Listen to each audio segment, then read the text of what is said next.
Francilian house by Hemaa in France.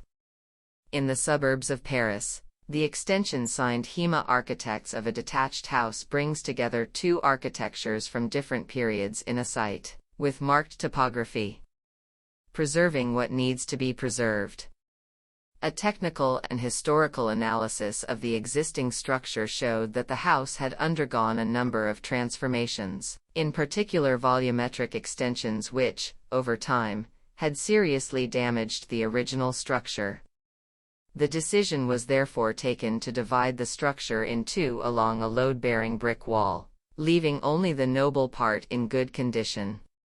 The stones from the demolition were stored on site and then reused to create a new facade along the exposed load-bearing wall.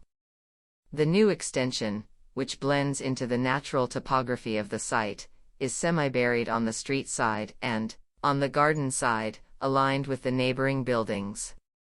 Fragment to connect. The glazed gap, the new entrance to the house, provides a transition between the architectural styles of the existing house and the extension.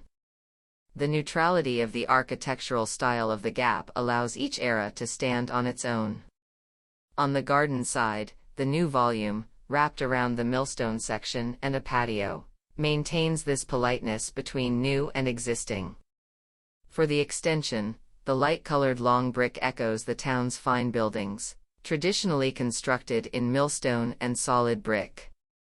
The window frames are made of white architectural concrete, while the window frames are made of natural oak.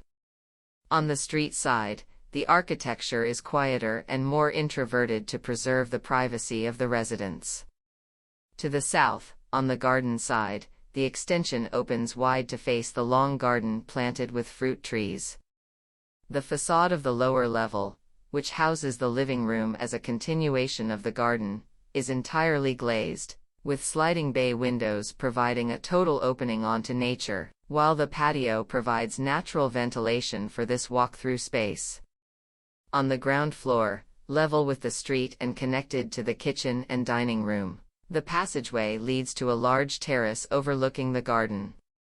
The 4 bedrooms are all located on the first floor and under the rafters. They are connected to each other by a walkway in the glazed passageway above the entrance.